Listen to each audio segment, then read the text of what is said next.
ആളില്ലാത്ത പോസ്റ്റിൽ കയറി മാരാരെ ഗോൾ അടിച്ചോ, കുഴപ്പമുള്ളതല്ല. പക്ഷെ ആളും തരവും നോക്കിയിട്ട് വേണം ഇവിടെ കളിക്കാൻ എന്ന ബോധം നിനക്ക് വേണം കേട്ടോ. അഖിൽമാരാർ ഇപ്പൊ കുറച്ച് ദിവസമായിട്ട് എയറിലായിരുന്നു. താഴോട്ട് ഇറങ്ങാനുള്ള ഒരു സാധ്യത കാണുന്നില്ല. കാരണം എന്താ വെച്ചിട്ടുണ്ടെങ്കിൽ ഈ വേടൻ അനാവശ്യമായി ചൊറിഞ്ഞുകൊണ്ടിരിക്കുകയാണ്. എന്തിനാ ചൊറിയുന്നതെന്ന് അറിയില്ല. എന്തായാലും നമുക്കതൊന്ന് ചൊറിച്ചല് മാറ്റി കൊടുക്കാൻ പറ്റുമെന്ന് നോക്കാം. ഇപ്പൊ ആള് കുറച്ച് മുമ്പ് നമ്മുടെ ഇന്ത്യ മഹാരാജ്യം പാകിസ്ഥാൻ അടിച്ച സമയത്ത് സിന്ധൂർ എന്ന ആ ഒരു യുദ്ധമുറയെ കുറിച്ചിട്ടും നമ്മുടെ കുറച്ച് ആളുകളെ കുറിച്ച് കുറച്ച് മോശത്തരം പറഞ്ഞതിന് ശേഷം എന്തോ ഒരു കേസും കാര്യങ്ങളൊക്കെ പെട്ട ആളാ. ഇപ്പൊ വീണ്ടും തല പൊക്കിയിരിക്കുക. തല പൊക്കണേണ്ട് കുഴപ്പമുണ്ടായിട്ടില്ല. പക്ഷെ ഊളത്തരം പറയാൻ വേണ്ടി പൊക്കരുത് എന്നുള്ളതാണ്. എഴുതാപ്പുറം വായിക്കാൻ വേണ്ടിയിട്ട് പൊക്കരുത് എന്നുള്ളതാണ്. നമുക്കൊന്ന് കേട്ടോക്കെ എന്താ പറയണെന്ന്. ശ്രീരാമനെ അറിയില്ല എന്ന് പറഞ്ഞിട്ടുണ്ട്. ജയ് ശ്രീറാം വിളിക്കുന്നത് കൊലപാതകികളാണ്. കൊലപാതകത്തിന് മുമ്പ് വിളിക്കുന്ന വിളിയെന്നാണ് ജയ് ശ്രീരാമനെ കുറിച്ച് പറഞ്ഞേക്കുന്നത്. ഇത് തിരിച്ച് ഞാൻ വളരെ സിമ്പിളായിട്ട് ചോദ്യം ഞാൻ ചോദിക്കാം. ഒരു കേരളത്തിൽ 5 നേരം കേൾക്കുന്ന വാക്കാണ് അല്ലാഹു അക്ബർ എന്ന് പറയുന്ന വാക്ക്. എത്രയോ തീവ്രവാദികൾ ഈ ഒരു പദത്തെ കൊലപാതകത്തിന് മുമ്പും ടെററിസം ആക്ടിവിറ്റീസിന് മുമ്പും ഇങ്ങനെ വിളിച്ചിട്ട് പ്രശ്നങ്ങൾ ചെയ്തിട്ടുണ്ട്.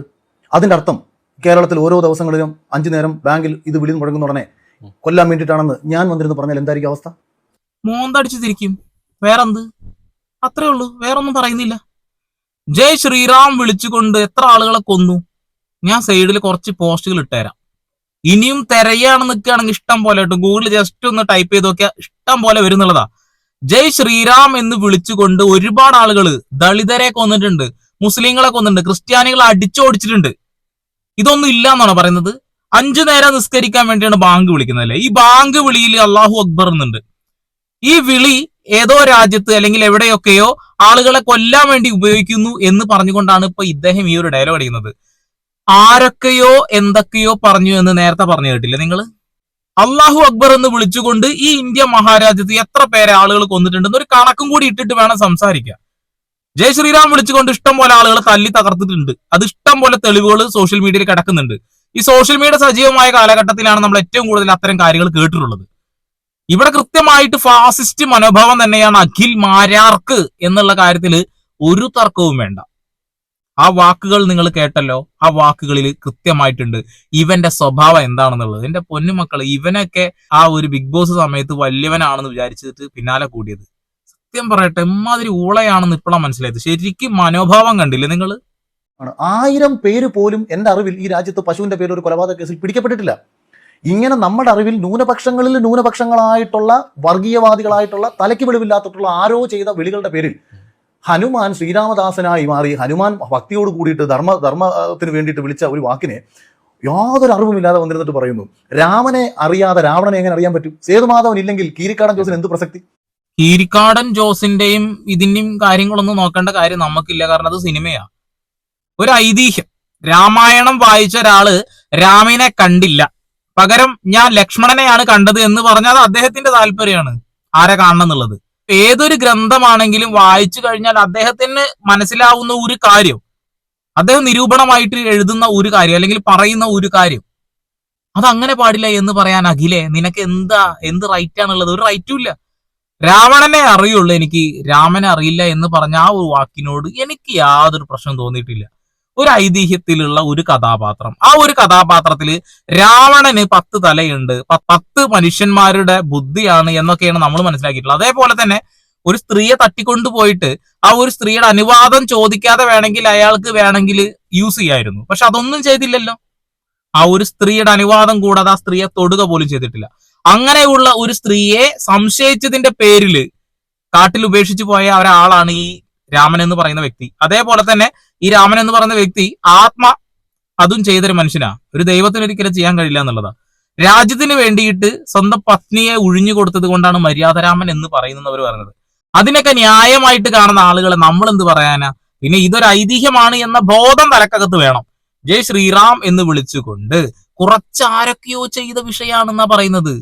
ഞാൻ ആ വിളി അങ്ങനെ മാത്രമേ കേട്ടിട്ടുള്ളൂ എന്റെ പൊന്നുമക്കളെ. ഞാൻ ജയ് ശ്രീറാം വിളി ഒന്നും എവിടെയും കേട്ടിട്ടില്ല. കേട്ട വിളികൾ മൊത്തം ഇങ്ങനെ കുറെ വാർത്തകളിലാണെന്നല്ലാതെ ഇതിപ്പോ വേടം പറയുന്ന അതേ കാര്യത്തിനോട് നമ്മളെല്ലാവരും യോജിക്കുന്നുണ്ട് എന്ന് ഈ അഖിൽമാരാർ മനസ്സിലാക്കുന്നില്ല എന്നുള്ളത്. നമ്മളെല്ലാവരും എന്ന് ഉദ്ദേശിച്ച സംഖ്യകളെ ഉദ്ദേശിച്ചിട്ടില്ല കേട്ടോ. ഇനിയിപ്പോ അത് വന്ന് ഇവിടെ കിടന്ന് കുറയ്ക്കും. ഞങ്ങളതല്ല എന്നുള്ളത്. എന്തിനാ വെറുതെ നിങ്ങൾ അതിന് സമയം കളയണ്ട. പഞ്ചാബ് കേസിൽ അയാൾ പിടിക്കപ്പെടുന്നു. അയാളുടെ കാര്യത്തിൽ പുലിപ്പല്ലി കിടക്കുന്നതുമായി ബന്ധപ്പെട്ട് രണ്ടാമത് ഫോറസ്റ്റ് ഒരു കേസ് എടുത്തപ്പോഴാണ് സമൂഹ മാധ്യമങ്ങളിൽ ചില ചോദ്യങ്ങൾ ഉയർന്നു വന്നത്. ദളിതനെ സർക്കാർ പീഡിപ്പിക്കുകയാണോ സോഷ്യൽ മീഡിയയിൽ വരുന്ന ചോദ്യമാണ്. ഏത് സോഷ്യൽ മീഡിയയില് വിത്ത് എവിഡൻസ് സംസാരിക്കുക അഖിൽമാരാറെ? ഇങ്ങനെ ഒരു ഇന്റർവ്യൂ ഒക്കെ ആളുകൾ കാണുന്നതല്ലേ? ആരാണ് വേടന്റെ കഴുത്തിലുള്ള ഈ ഒരു മാല പിടിച്ചത് കൊണ്ടും കഞ്ചാവ് കേസിൽ പിടിച്ചത് കൊണ്ടും ദളിതന്റെ നെഞ്ചത്തോട്ട് കയറണ്ടെന്ന് പറഞ്ഞത്? സാഹചര്യം എപ്പോഴാ? അയാളെ കഞ്ചാവ് വലിച്ച സമയത്തിനൊന്നും ആരും സപ്പോർട്ട് ചെയ്തില്ല. പക്ഷേ നിന്റെ കഴുത്തിലുണ്ടായിരുന്ന ആ ഒരു നഖം എവിടെ, അല്ലെങ്കിൽ ആ പല്ല് എവിടെ മോനെ? നിനക്ക് എന്ത് യോഗ്യതയാണ് സംസാരിക്കാനുള്ളത്?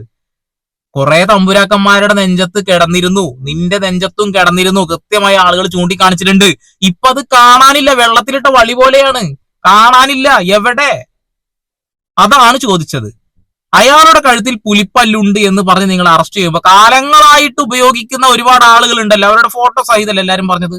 സുരേഷ് ഗോപിയുടെ, ജയറാമിന്റെയും, പിന്നെ മുകേഷ് നായർ, പിന്നെ നിന്റെ കഴുത്തില് കുറെ ആളുകളുടെ കഴുത്തിൽ കടന്നിരുന്നു. അത് എന്തുകൊണ്ട് നിങ്ങൾ പിടിക്കുന്നില്ല, ചോദ്യം ചെയ്യുന്നില്ല എന്ന് ചോദിച്ച ചോദ്യം കൊണ്ട് തന്നെയാണ് അത് അവസാനിപ്പിച്ചത് എന്നുള്ളതാണ്. അപ്പോ ആ ഒരു ജാതിക്കാട് അല്ലെങ്കിൽ ആ ഒരു സംഭവം ഒന്നും ആരും ഇറക്കിയിട്ടില്ല. അവിടെ ഇറക്കേണ്ട സമയങ്ങളിൽ ഇറക്കാതിരിക്കുന്നത് ശരിയല്ലല്ലോ. നിന്റെ കഴുത്തിൽ ഉണ്ടായിരുന്ന ഒരു മാല അത് എവിടെ, ഏതില് കൊണ്ടായിട്ടാണ് കയറ്റി വെച്ചിട്ടുള്ളത്?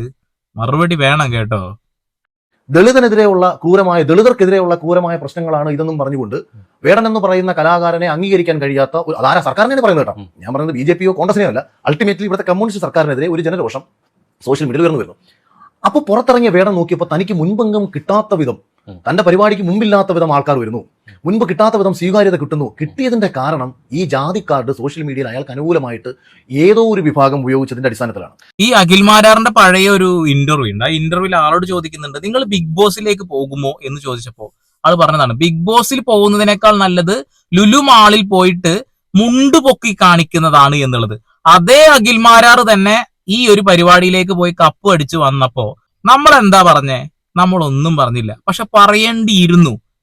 ആ ഒരു വാക്കിന് സ്ഥിരത ഇല്ലാത്ത ആ മനുഷ്യൻ ഈ ഒരു കാര്യം ഇവിടെ ചൂണ്ടിക്കാണിക്കാൻ കാരണം വെച്ചിട്ടുണ്ടെങ്കിൽ ഇപ്പൊ വേടനെ താഴ്ത്തി കെട്ടുന്ന ഇതേ മനുഷ്യൻ തന്നെ നാളെ വേടന്റെ കൂടെ അങ്ങ് പോകും. കണ്ടോ, ഇവന്റെ വാക്കിന് യാതൊരു സ്ഥിരത ഇല്ല എന്നുള്ളതിന്റെ ഏറ്റവും വലിയ ഉദാഹരണം അത് തന്നെയാണ്. ഞാൻ ലുലു മാള് പോയി മുണ്ട് പൊക്കി കാണിക്കുമെന്ന് പറഞ്ഞവനാണ് അതിന്റെ ഉള്ളിൽ ട്രൗസർ ഇട്ട് കാട്ടിക്കൂട്ടിയുന്ന കുറെ കാര്യത്തിന് ആളോട് നമുക്ക് താല്പര്യം ഉണ്ട്. എന്താ വെച്ചാൽ ചില കാര്യങ്ങൾ പ്രതികരിക്കുമ്പോൾ നമുക്ക് ഇഷ്ടപ്പെടാറുണ്ട്. പക്ഷെ ഇനി അത് അങ്ങോട്ട് ഉണ്ടാവാൻ സാധ്യത വളരെ കുറവാണ്. കാരണം എന്താന്ന് വെച്ചിട്ടുണ്ടെങ്കിൽ വേടൻ എന്ന് പറയുന്ന ആ ഒരു വ്യക്തിയെ ഇവൻ എഴുതാപ്പുറം വായിച്ചുകൊണ്ടിരിക്കുകയാണെന്നുള്ളതാണ്. കൃത്യമായി ഇവന്റെ പേരിന് തറ്റത്തുള്ള വാലിവൻ എങ്ങനെയാണ് ഉപയോഗിക്കുന്നത് എന്ന് നമുക്കൊന്ന് കണ്ടു നോക്കാം. വീഡിയോയിൽ കൃത്യമായി കിടക്കുന്നുണ്ടത്. വേടനെ സംബന്ധിച്ച് വേടൻ പുതിയതായിട്ട് ഒരു പാട്ടും ചെയ്ത് ഹിറ്റാക്കിയിട്ടല്ല കാശ് കൂട്ടിയത്. അദ്ദേഹത്തിന്റെ പാട്ടുകൾ ഹിറ്റായതൊക്കെ തന്നെ ഈ കേസിന് മുന്നേ ആയിരുന്നു. അദ്ദേഹത്തെ ജനം സ്വീകരിച്ചതൊക്കെ തന്നെ ഈ കേസിന് മുന്നേ തന്നെ ഓൾറെഡി വലിയൊരു ഓഡിയൻസ് സൃഷ്ടിക്കപ്പെട്ടിട്ടുള്ള സ്വീകാര്യനായിട്ടുള്ള കേരളത്തിലെ ശ്രദ്ധിക്കപ്പെടുന്ന റാപ്പറായിരുന്നു. ഇപ്പം മഞ്ഞുവെല്ലിലേക്ക് പാട്ടൊക്കെ ഭയങ്കര ഹിറ്റായിരുന്നു, കുതന്ത്രം ആ പാട്ടൊക്കെ. അതുപോലെ ഞാൻ പലതും കേട്ടിട്ടില്ല, പക്ഷേ പലതും കുട്ടികൾക്കിടയിൽ ഭയങ്കര ചർച്ചയായിട്ടുള്ള പാട്ടുകളാണ്. ആ വേടൻ കഞ്ചാവ് കേസിൽ പിടിക്കപ്പെട്ട് പുറത്തിറങ്ങി കഴിഞ്ഞതിന് ശേഷം റേറ്റ് കൂട്ടുന്നു എന്ന് പറയുന്നതിന്റെ കാരണം എന്താ? റോഹൻ പറ. ആ ആൾക്കൂട്ടം പാട്ടിലൂടെ ഉണ്ടായ ആൾക്കൂട്ടമാണോ, കേസിലൂടെ ഉണ്ടായ ആൾക്കൂട്ടമാണോ, കലയിലൂടെ ഉണ്ടായ ആൾക്കൂട്ടമാണോ, രാഷ്ട്രീയത്തിലൂടെ ഉണ്ടായ ആൾക്കൂട്ടമാണോ? ഈ കലയുടെ ഉണ്ടായ ആൾക്കൂട്ടത്തിനൊപ്പം തന്നെ വിവാദം കൂടി കേസായിരുന്നു. ഇവിടെ ക്യാഷ് കൺവേർട്ട് ആവാൻ കാരണം പുറത്ത് അയാൾക്ക് വേണ്ടി അനുകൂലിച്ച് സംസാരിച്ച മറ്റൊരു വിഭാഗം, വേടൻ അറിയാതെ വേടനെ അനുകൂലിച്ച ഒരു വിഭാഗം, അവർക്ക് അജണ്ടകൾ ഉണ്ടാവാം. അതില്ലെന്ന് എനിക്ക് റോഹൻ എങ്ങനെ പറയാൻ പറ്റും? അവർ വേടനെ മുൻനിർത്തി ഹിന്ദുക്കൾക്കിടയിൽ ഭയങ്കരമായ ഭിന്നിപ്പുണ്ടാക്കാൻ ഹിന്ദുക്കളുടെ ഭിന്നിപ്പ് ഉണ്ടാക്കാൻ ശ്രമിക്കുകയാണ്. ഇവൻ പറയുന്നത് ആ BJP RSS തമ്പുരാക്കന്മാര് പറഞ്ഞ അതേ വാക്ക് തന്നെ, എഴുതാപ്പുറം വായിക്കുക. ഞങ്ങൾ തമ്പുരാനാണെന്നുള്ള ബോധം മനസ്സിനകത്ത് വെറുതെ കയറ്റി വെച്ചിട്ട് അനാവശ്യമായിട്ടൊരു നുണ പറയുക എന്നുള്ളതാണ്. വേടന്റെ കുറെ പാട്ടുകൾ ഞാൻ കേട്ടിട്ടില്ല എന്നാ പറയുന്നത്. നീ ആദ്യം ആ പാട്ടൊക്കെ ഒന്ന് കേട്ടുവായോ, എന്നതിന് ശേഷം ദളിതന് വേണ്ടിയിട്ട് വേടൻ എന്തെങ്കിലും പറഞ്ഞിട്ടുണ്ടോ എന്ന് നോക്ക്. നിനക്ക് ഏതെങ്കിലും ഒരു പാട്ട് അറിയോന്ന് എനിക്ക് അറിയില്ല. ആകെപ്പോ കുതന്ത്രതന്ത്രമൊന്നും അറിയില്ലടാ എന്ന പാട്ട് മാത്രമാണ് ആൾക്ക് അറിയുള്ളൂ തോന്നുന്നു. അല്ലാത്ത പക്ഷം ഇങ്ങനെയല്ല സംസാരിക്കുക എന്ന കാര്യത്തിൽ ഒരു തർക്കവും വേണ്ട. വേടൻ പണം കൂട്ടിയത് പ്രശ്നം. വേടനെ ഇപ്പോഴാണ് ആളുകൾ കാണാൻ വരുന്നത് എന്നുള്ളതാ. എന്റെ പൊന്നു മോനെ, വേടൻ ഈ പ്രശ്നത്തിൽ പെടുന്നതിന് മുന്നേയും അദ്ദേഹത്തിന് ഇതിനേക്കാൾ കൂടുതൽ ആളുകളുണ്ട്. ഒരു തർക്ക കാര്യത്തിൽ വേണ്ട. ന്യൂ ജനറേഷൻ പിള്ളേരാണ് അദ്ദേഹത്തിന്റെ പാട്ട് കാണാനും കേൾക്കാനും ആടാനും പാടാനും പറയാനും ഒക്കെ ആയിട്ട് പോയിട്ടുണ്ടായിരുന്നത്. ഇന്നും അവര് തന്നെയാണ് കൂടുതൽ. പക്ഷേ ഈ കാലഘട്ടത്തിലുള്ള കുറെ ആളുകൾക്ക് മനസ്സിലാവുകയാണ് വേടൻ സംസാരിക്കുന്നത് മനുഷ്യത്വത്തിന് വേണ്ടിയാണെന്നുള്ളത്. എന്നാൽ ഈ കാലഘട്ടത്തിലുള്ള ചില തമ്പുരാക്കന്മാർക്ക്, ഇൻക്ലൂഡ് മാരാറിനെ പോലെയുള്ള ആളുകൾക്ക് പോലും വേടൻ പറയുന്നത് വിഘടനവാദമാണ് എന്നുള്ള ഒരു ബോധം തമ്പുരാ മനോഭാവത്തിന്റെ ഉള്ളിൽ നിന്ന് വന്നു കഴിഞ്ഞാൽ ഞങ്ങൾ എന്ത് കരുതാനാടാ? ഞങ്ങൾക്ക് ഒന്നും ചെയ്യാൻ കഴിയില്ല. മറുപടി പറയാ, അത് മാത്രമേ നമ്മളെ കൊണ്ട് കഴിയുള്ളൂ. നമ്മളത് തന്നുകൊണ്ടേയിരിക്കും. വിഭാഗത്തിലുള്ള ഒരു SI വന്നാൽ അവിടുത്തെ ബ്രാഹ്മണൻ അയാളുടെ മുന്നിൽ പോയിട്ട് എന്താ സാറേ എന്ന് ചോദിക്കും. അതിന് വേണ്ടിയിട്ട് വളരുക എന്നാണ് നമ്മൾ പറയുന്നത്. അല്ലാതെ ഞാൻ ദളിതനാണ്, നീ നായരാണ്, നീ മറ്റവനാണ്, ആണെങ്കിൽ എനിക്കൊരു കോപ്പമില്ല എന്നൊന്നും പറഞ്ഞ് പാടിക്കൊണ്ട് നടക്കുകയല്ല വേണ്ടത്. താഴെ തട്ടിലുള്ള ഓരോരുത്തരെയും ഉയർത്തിക്കൊണ്ടുവരാൻ വേണ്ടി നമ്മൾ പരിശ്രമിക്കണം. എന്റെ പൊന്നു മോനെ, ആ പാട്ടിന്റെ വരി ഇവൻ ആ ഒരു ചെറിയ കഷ്ണം മാത്രം എടുത്തിട്ടാണ് ഈ ഡയലോഗ് അടിക്കുന്നത് എന്നുള്ളതാണ്. ഒരു കുറച്ചെങ്കിലും ബോധം വേണം അഖിൽമാരാരെ ഇങ്ങനെയുള്ള കാര്യങ്ങൾ സംസാരിക്കുമ്പോ. അദ്ദേഹം പറഞ്ഞ വരികളില് എടോ ഈ തമ്പുരാൻ മനോഭാവമൊക്കെ എന്തിനാ, നമ്മളെല്ലാവരും തുല്യരാണ് എന്നേ പറഞ്ഞിട്ടുള്ളൂ. എല്ലാവരും ഭൂമിയുടെ അടിയിൽ കിടക്കണം എന്നാണ് പറഞ്ഞിട്ടുള്ളത്. അല്ല, എല്ലാവരും ജീവിതത്തിൽ മുന്നേറണം, വിദ്യാഭ്യാസം നേടണം. പിന്നെ എന്തിനാണ് അംബേദ്കർ രാഷ്ട്രീയമൊക്കെ ഇങ്ങനെ ഈ വേടം പറയുന്നത്? എന്ത് ബോധമാണ് അഖിൽമാരാറിനൊക്കെ ഉള്ളത്? സത്യം പറയായിട്ടുണ്ടെങ്കിൽ ഒരു വിഷയത്തെ കുറിച്ച് പഠിക്കാതെയാണ് പോകുന്നത് എന്നുള്ളതാ. തമ്പുരാനാണേലും ഒരു അതുമില്ല എന്ന് മാത്രമാണ് BJP-ക്കാർ എന്താണോ RSS-കാർ എന്താണോ പറയുന്നത് അത് തന്നെ അഖിൽമാരാർ പറയുന്നത്. ഇയാളെന്ന് കോൺഗ്രസിലേക്ക് എടുക്കല്ല എന്റെ പൊന്നുമക്കളെ, ഞാൻ കാര്യമായിട്ട് ഇയാളെ വില മൊത്തം പോവും. ഇയാൾ കോൺഗ്രസിൽ എങ്ങനെയും പിടിച്ചു കയറാൻ നോക്കുകയാണ്. കണ്ണിൽ കാണാത്ത ജാതി മത വേർപാട്, കണ്ണിൽ കാണാത്ത ജാതി മത വേർപാട് എങ്ങനെയാണ് മനസ്സിലായിട്ടുണ്ടാവും? കണ്ണിൽ കാണില്ല, ചില ആളുകളുടെ പേരിന്റെ തറ്റത്ത് വാലുണ്ടാവും. ആ വാലും വെച്ചുകൊണ്ടാണ് ദളിതൻ ഇവിടെ എന്ത് പ്രശ്നമുള്ളത്? അവന് SC ST അഭിമാനത്തോടു കൂടി പറഞ്ഞൂടെ? അവൻ ആ പേര് പുലയനാണെങ്കിൽ പേരിന്റെ തറ്റത്ത് അവനും വെച്ചൂടെ എന്ന് പറയുന്ന ഈ ആളുകളുടെ ഒരു മനോഭാവത്തെ കുറിച്ചിട്ടാണ് ഫസ്റ്റ് വരി. രണ്ടാമത്തെ വരി, യുഗങ്ങളായി തുടങ്ങി ഇനിയും എന്നെ വേട്ടയാടാൻ തുടങ്ങിയിട്ട് കാലം കുറയായി. ഈ വേട്ടയാടപ്പെടുന്ന ദളിതൻ മാത്രമല്ല, സാധാരണക്കാരായ ആളുകളുണ്ട്. തമ്പുരാൻ മനോഭാവമുള്ള ആളുകളാണ് വേട്ടയാടുന്നത്. അതാണ് അടുത്ത വരി, അടങ്ങി നിൽക്കുവാൻ അയ്യോ ഞാൻ പെട്ട പാട്. അടങ്ങി നിൽക്കാൻ ഞാൻ പെട്ട പാട് പറഞ്ഞിട്ടുണ്ടെങ്കിൽ മിണ്ടാൻ കഴിയാത്ത രീതിയിൽ, ആ ഒരു രീതിയിൽ അടിച്ചമർത്തപ്പെടുന്നുണ്ട് ഇവര്. അത് മനസ്സിലാക്കുക എന്നുള്ളതാണ്. ആ വരികൾക്ക് അങ്ങനെ അർത്ഥമുണ്ട്. നീ എഴുതാപ്പുറം വായിക്കുന്ന വാക്കുകൾ പോലെയല്ല, പാട്ടിന്റെ വരികൾക്ക് ഒരർത്ഥമുണ്ട്. എന്റെ മുതുകിൽ നിന്റെ വഞ്ചനയാൽ ഏറ്റപാട്. അത് അടിപ്പാടാണോ അല്ലെങ്കിൽ അവൻ വിളിച്ച തെറിപ്പാടാണോ എന്നൊന്നും ഉള്ളതല്ല. തമ്പുരാ മനോഭാവമുള്ള ആളുകൾ വിളിച്ചുകൊണ്ടിരുന്നിരുന്ന ഒരുപാട്, ഇന്നും അനുഭവിച്ചു കൊണ്ടിരിക്കുന്ന ഒരുപാട് ദളിതർ എന്ന് പറയുമ്പോൾ നിങ്ങൾ അങ്ങ് ആലോചിച്ച് വെക്കുക, അവൻ ഹരിജനാണ്, പുലയനാണ്, പാണനാണ് എന്നുള്ളത്. ദളിതൻ എന്ന് പറയുമ്പോ അടിച്ചമർത്തപ്പെട്ട എല്ലാവരും ദളിതരാണ്. അത് മനസ്സിലാക്കാനുള്ള ബോധം ഈ അഖിൽ എന്ന് പറയുന്ന ഇവനില്ല എന്നുള്ളതാണ്. ഞാൻ പാണനല്ല, പറയനല്ല, പുലയനല്ല, നീ തമ്പുരാനുമല്ല, ആണയിലൊരു മുടിയുമില്ല. ആ പാട്ടിന്റെ അവസാനം വരുന്നൊരു കാര്യമാണിത്. അതായത് ഒരു 2 വരി നോക്കിക്കൊണ്ടാണോ നമ്മൾ ഇതിനൊക്കെ വിലയിരുത്തുക അഖിൽമാരാറെ? ആ ഫുള്ള് വരി നീ നോക്കാതെ ഇങ്ങനെ വിലയിരുത്താൻ നിനക്ക് ഇത്ര ബോധമുള്ളൂ? ഞാൻ വലിയ ബോധമുള്ള ഒരാളായിട്ടാണ് നിന്നൊക്കെ പരിഗണിച്ചത്. പക്ഷെ എന്ത് ചെയ്യാനാ? ഈ ഇപ്പൊ വേടന്റെ ഈ കാര്യങ്ങൾക്കെതിരെ ഞാൻ സംസാരിച്ചു തുടങ്ങാനുള്ള പ്രധാന കാര്യം, ഞാൻ അനുകൂലിച്ച ഒരാളാണ് വേടനെ. അനുകൂലിച്ചതിൽ നിന്ന് മാറി വേടൻ വൃത്തികെട്ട രാഷ്ട്രീയം, സമൂഹത്തിൽ ഭിന്നിപ്പുണ്ടാക്കുന്ന രാഷ്ട്രീയം, മനുഷ്യനെ തമ്മിലടിപ്പിക്കുന്ന രാഷ്ട്രീയം. മനുഷ്യനെ തമ്മിലടിപ്പിക്കുന്ന രാഷ്ട്രീയം ആരാണ് കാണിക്കുന്നത്? നീ ഒന്ന് പറ. വേടൻ എവിടെയാണ് തമ്മിലടിപ്പിച്ചത്? ഇനിയും ഇങ്ങനെ വർണ്ണിച്ചോണ്ടും വിവരിച്ചോണ്ടിരിക്കാൻ ഞങ്ങളെ കൊണ്ട് പറ്റില്ല അഖിൽമാരാറെ. നിനക്ക് എവിടെയെങ്കിലും പിടിച്ചു നിൽക്കാനോ വൈറലാവാനോ എയറിലാവാനോ വേണ്ടി ഇങ്ങനെ ഉടായിപ്പ് ഊളത്തരങ്ങൾ പറഞ്ഞുകൊണ്ടിരിക്കുന്നത് സത്യം പറയിച്ചിട്ടുണ്ടെങ്കിൽ ഞാൻ ആ വാക്ക് ഉപയോഗിക്കുന്നില്ല. അതുകൊണ്ട് അതവിടെ നിൽക്കട്ടെ. അഖിലിനൊപ്പം എന്തിനു മാരാര് വാല് വെച്ചു? ഈ നായന്മാരിലെ മാരാരെന്ന് പറഞ്ഞു കഴിഞ്ഞാൽ അത് പാർശ്വവൽക്കരിക്കപ്പെട്ടവരാണ്. എന്റെ കുടുംബം, ഞാൻ ആദ്യം സിനിമ എടുത്തു, എന്റെ പേര് അഖിൽ കോട്ടാത്തലായിരുന്നു. അതിൽ നിന്ന് ഞാൻ സിനിമയിലേക്ക് വന്ന സമയത്ത് ന്യൂമറോളജി പ്രകാരം ജോജി ചേട്ടനും എന്റെ പ്രൊഡ്യൂസർ ഉൾപ്പെടെ എടാ ഷാപ്പിലൊക്കെ നിൽക്കുന്ന ആൾക്കാരെ പേരിടാതിരിടാ എന്നൊക്കെ പറഞ്ഞപ്പോൾ ചിന്തിച്ച് അങ്ങനെ പല പേരുകൾ ആലോചിക്കാം. ഈ ജോജോ എന്ന് പറയുന്ന വ്യക്തിയൊക്കെ ഇത്ര കഥപ്പതിച്ച ഒരു മനുഷ്യനാണെന്ന് ഇപ്പോഴാണ് മനസ്സിലാവുന്നത്. ഷാപ്പിൽ വർക്ക് ചെയ്യുന്ന ഒരാളുടെ പേരൊക്കെ നിന്റെ പേര് എന്ന് പറഞ്ഞ് അധിക്ഷേപിച്ചു എന്നല്ലേ പറഞ്ഞത്? ആരാണ് അപ്പൊ ഇവിടെ ശരിക്കും ആളുകളെ 2ാം കിട ആൾക്കാരായിട്ടും 3ാം കിട ആൾക്കാരായിട്ടും കാണുന്നത്?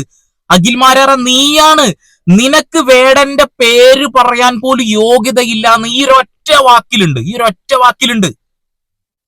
കള്ളു ഷാപ്പിൽ വർക്ക് ചെയ്യുന്ന ആളുകൾ എന്താ? അവര് മനുഷ്യന്മാരല്ലേ? ഇത് തന്നെയാണ് വേടൻ ചൂണ്ടിക്കാണിച്ചത്. തമ്പുരാനാണേലൊരു മുടിയുമില്ല. എനിക്കും അതന്നെ പറയാനുള്ളത്. എന്തുവാടേ മാരാർ എന്ന് പറഞ്ഞിട്ടുണ്ടെങ്കിൽ നായർ സമുദായത്തിൽ അടിച്ചമർത്ത അല്ലെങ്കിൽ പാർശ്വവൽക്കരിക്കപ്പെട്ട ഒരു വിഭാഗമാണെന്നുള്ളത്.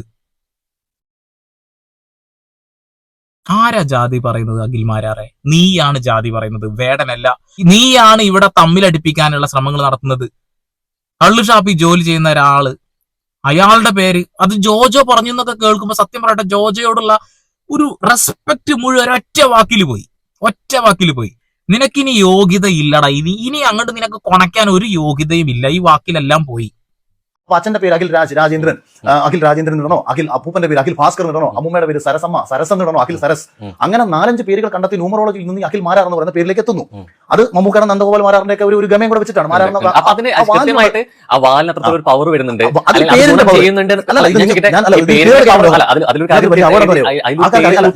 കാരണം വെച്ച് കഴിഞ്ഞാൽ ഈ പേരിന് ഇത്രത്തോളം പവർ ഗുണം ചെയ്യുന്നുണ്ടെന്ന് കൃത്യമായിട്ടുള്ള ബോധ്യം മാരാർക്കുണ്ട്. ഉടനെ കോട്ടത്തല മാറിയിട്ട് മാറാറായത്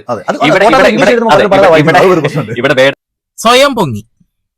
ഞാൻ എന്നെ തന്നെ വിമൽകുമാർ എന്നാ വിളിക്കാറ്. സ്വയം പൊങ്ങി അഖിൽ മാരാർ.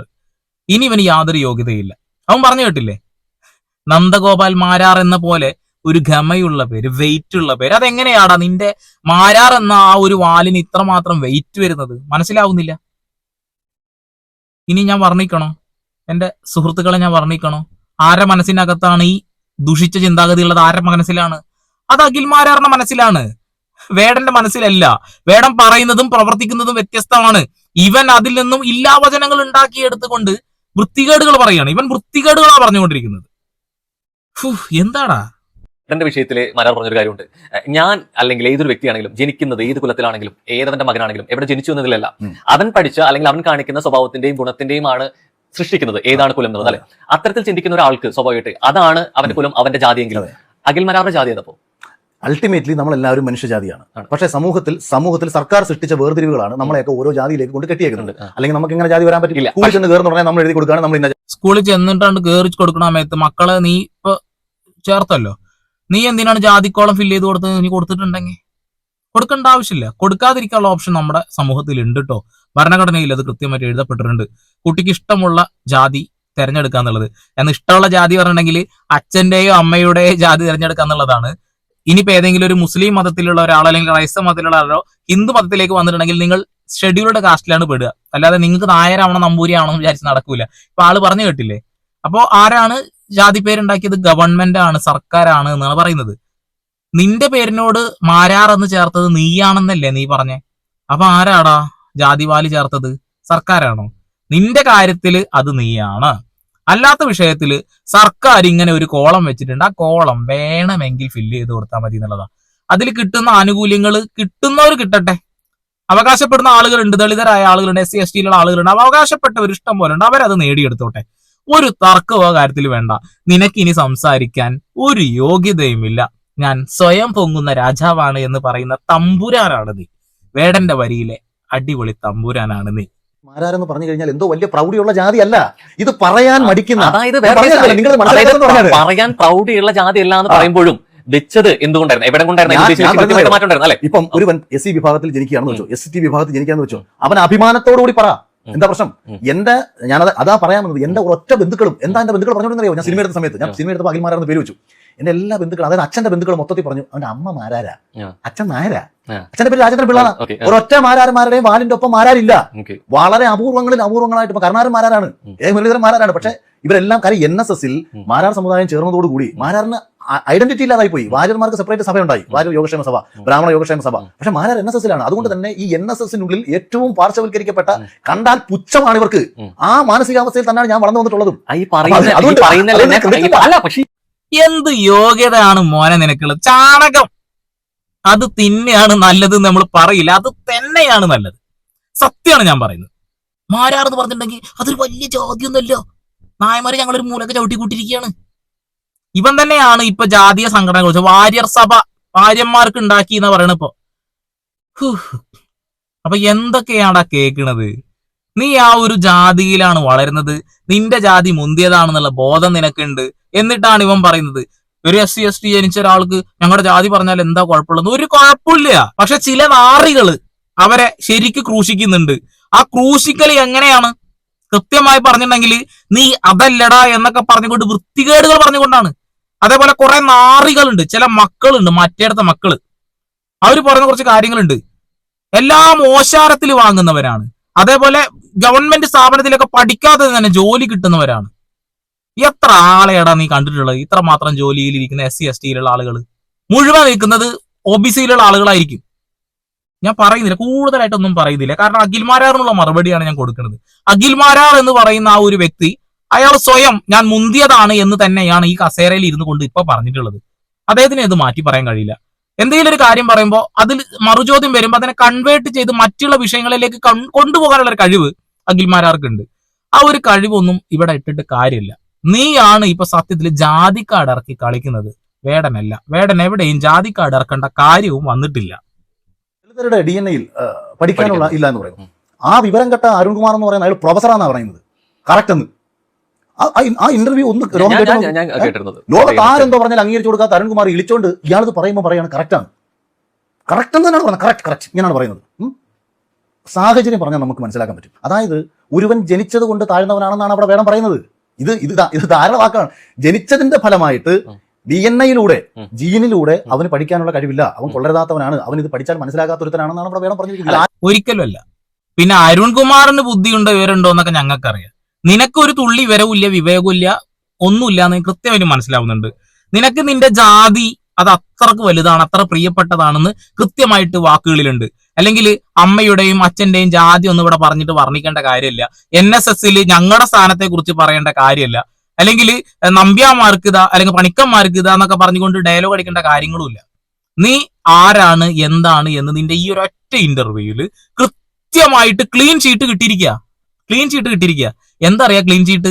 നീ അത്രക്ക് വലിയ ഊളയാണ് എന്നുള്ളത്, അവസരവാദിയാണ് നീ എന്നുള്ളതിന്റെ കൃത്യമായിട്ടുള്ള ഒരു ഇത് ഞങ്ങൾക്ക് ഇപ്പൊ കിട്ടി. എല്ലാവരും സമൂഹത്തിൽ ഉന്നതിയിൽ എത്തണം, ജാതിയുടെയും മതത്തിന്റെ വേർതിരിവുകളൊന്നും ഇല്ലാതെ എല്ലാവരും മനുഷ്യന്മാരായിട്ട് മുന്നോട്ട് പോവുക. അടിച്ചമർത്തപ്പെട്ടവന്, ഏറ്റവും താഴെ കിടക്കുന്നവന്, അവനെ ഉയർത്തിപ്പിടിക്കാൻ എല്ലാവരും കൂടെ നിൽക്കുക എന്ന് പറയുന്ന വേടന്റെ വാക്കിനെ നീ എങ്ങനെയാടാ ഇങ്ങനെയൊക്കെ ആക്കി തീർത്തത്? സമ്മതിച്ചു പോയി. ഞാനൊരു സ്വർണ്ണത്തളികയിലും ജനിച്ചു വീണ ഒരാളല്ല. ഏതാണ്ട് ഒരു 7 or 8 വാടക വീടുകളിൽ കിടന്ന് താമസിച്ച്, അത് ദളിത് കോളനികളിൽ 3 വർഷം താമസിച്ച്, 1ാം ക്ലാസ് മുതൽ 4ാം ക്ലാസ് വരെ ഓലപ്പെരയിൽ വയലിലെ ഒരു വീട്ടിൽ, എല്ലാ മഴക്കാലത്തും വെള്ളം കയറുന്ന ഒരു വീട്ടിൽ, എല്ലാ മഴക്കാലത്തും വല്ലവരുടെയും പശുത്തൊഴുത്തിലും അല്ലെങ്കിൽ ചായ്പിലും പോയി അഗതിയായിട്ട് 3 മാസക്കാലം മഴക്കാലം എന്നൊക്കെ വന്നു ആ സമയത്തൊക്കെ കിടക്കേണ്ടി വന്ന ഒരു സാഹചര്യത്തിൽ സ്കൂൾ ടോപ്പറാണ് ഞാൻ.